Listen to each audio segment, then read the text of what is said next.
ਬੰਦਾ ਜਿੱਡਾ ਵੀ ਥੱਕ ਕੇ ਘਰ ਆਵੇ, ਵੇਖ ਮਾਂ ਨੂੰ ਥਕਾਵਟ ਲੈ ਜਾਂਦੀ, ਤੇ ਝਿੜਕਾਂ ਜਿੰਨੀਆਂ ਵੀ ਦੇਵੇ ਨੂੰਹ ਉਹਦੀ, ਉਹ ਪੁੱਤਰ ਦੇ ਮੂੰਹ ਨੂੰ ਸਹਿ ਜਾਂਦੀ। ਮੈਂ ਬਿਸਮਿਲ੍ਲਾ ਕਰਾਂ ਮੇਰਾ ਪੁੱਤ ਆਇਆ, ਮਾਂ ਭੁੱਲਦੀ ਨਹੀਂ ਇਹ ਕਹਿ ਜਾਂਦੀ। ਉਹ ਜਿਹਦਾ ਟੁਰ ਜਾਏ ਪੁੱਤਰ ਜਵਾਨੀ ਵਿੱਚ, ਉਹ ਡਿੱਗਦੀ ਡਿੱਗਦੀ ਢਹਿ ਜਾਂਦੀ। ਤੇ ਜੇ ਨਾ ਪੁੱਤਰ ਮਾਂ ਦੇ ਨੇੜੇ ਆਵੇ, ਮਾਂ ਪੁੱਤਰ ਦੇ ਕੋਲ ਆ ਕੇ ਬਹਿ ਜਾਂਦੀ। ਉਹ ਜਿਹੜੇ ਮਾਂ ਆਪਣੀ ਦੀ ਕਦਰ ਨਹੀਂ ਕਰਦੇ, ਲਾਨਤ ਉਹਨਾਂ ਤੇ ਖੁਦਾ ਦੀ ਪੈ ਜਾਂਦੀ। ਸੱਜਣੋ, ਕਦਰ ਕਰ ਲੋ ਆਪਣੀ ਮਾਂ ਦੀ, ਇੱਕ ਮਾਂ ਹੀ ਏ ਜਿਹੜੀ ਬੰਦੇ ਨੂੰ ਜੰਨਤ ਵਿੱਚ ਲੈ ਜਾਂਦੀ। ਰੱਬ ਕੋ ਡਰੋ ਦਾਜ ਲੈਣ ਵਾਲਿਓ, ਡੁੱਬ ਕੇ ਮਰੋ ਦਾਜ ਲੈਣ ਵਾਲਿਓ। ਕਿਹੜੀ ਸ਼ੈ ਦੀ ਤੁਹਾਨੂੰ ਕਮੀ ਏ, ਧੀ ਤੁਹਾਡੇ ਘਰ ਵੀ ਜੰਮੀ ਏ। ਕੀ ਸੋਚ ਕੇ ਦਾਜ ਮੰਗਦੇ ਹੋ, ਮਜਬੂਰਾਂ ਦੀ ਜ਼ਿੰਦਗੀ ਡੰਗਦੇ ਹੋ। ਮਜਬੂਰੀ ਤੋਂ ਮੂੰਹ ਸੀ ਰੱਖਿਆ ਏ, ਉਹ ਜਿੰਨੇ ਧੀ ਦਿੱਤੀ ਪਿੱਛੇ ਕੀ ਰੱਖਿਆ ਏ। ਗਰੀਬਾਂ ਤੇ ਇਹ ਨਾ ਜ਼ੁਲਮ ਕਰੋ, ਅੱਲਾ ਵਾਸਤੇ ਖਤਮ ਰਸਮ ਕਰੋ। ਆਖਰ ਇੱਕ ਦਿਨ ਮਰ ਜਾਣਾ ਏ, ਰੱਬ ਨੂੰ ਕੀ ਮੂੰਹ ਵਿਖਾਣਾ ਏ।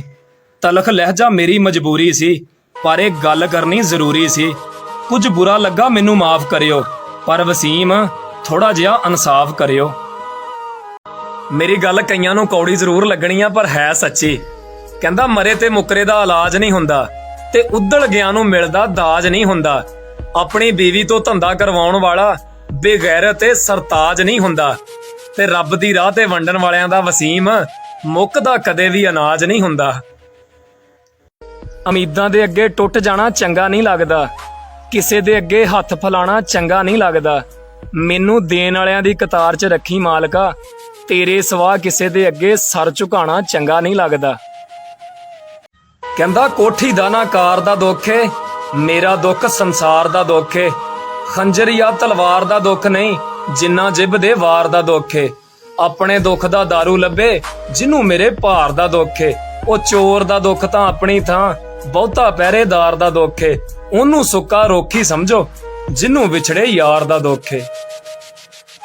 ਰੰਗਾਂ ਦੀ ਮਜਬੂਰੀ ਰਹਿ ਗਈ ਤਾਂ ਤਸਵੀਰ ਅਧੂਰੀ ਰਹਿ ਗਈ। ਉਂਝ ਤੇ ਗੱਲਾਂ ਬੜੀਆਂ ਹੋਈਆਂ, ਫੇਰ ਵੀ ਗੱਲ ਜ਼ਰੂਰੀ ਰਹਿ ਗਈ। ਇੰਨਾ ਨੇੜੇ ਨੇੜੇ ਹੋ ਕੇ ਖੌਰੇ ਕਾਹਦੀ ਦੂਰੀ ਰਹਿ ਗਈ। ਹੱਥਾਂ ਉੱਤੇ ਛਾਲੇ ਪੈ ਗਏ, ਪਰ ਸਾਡੀ ਮਜ਼ਦੂਰੀ ਰਹਿ ਗਈ। ਭਾਵੇਂ ਸਾਡਾ ਕੁਝ ਨਹੀਂ ਬਣਿਆ, ਓਏ ਉਹਦੀ ਗੱਲ ਤੇ ਪੂਰੀ ਰਹਿ ਗਈ। ਸਾਨੂੰ ਨਖਰਿਆਂ ਨਾਲ ਨਾ ਮਾਰ ਸੱਜਣ, ਸਾਡੇ ਦਿਲ ਦਾ ਦੱਸ ਕਸੂਰ ਕੀ ਏ। ਅੱਖਾਂ ਫੇਰ ਕੇ ਕੋਲੋਂ ਦੀ ਲੰਘ ਜਾਣਾ ਏ, ਤੇਰੇ ਦਿਲ ਵਿੱਚ ਦੱਸ ਗਰੂਰ ਕੀ ਏ। ਤੇ ਸੱਜਣ ਤੇ ਸੱਜਣਾ ਪਿੱਛੇ ਖੁਆਰ ਹੁੰਦੇ ਨੇ, ਤੇਰੇ ਪਿਆਰ ਦਾ ਦੱਸ ਦਸਤੂਰ ਕੀ ਏ। ਕਰ ਕਤਲ ਜਾਂ ਸੱਜਣਾ ਲਾ ਸੀਨੇ, ਦੋਵਾਂ ਗੱਲਾਂ ਚੋਂ ਦੱਸ ਮਨਜ਼ੂਰ ਕੀ ਏ।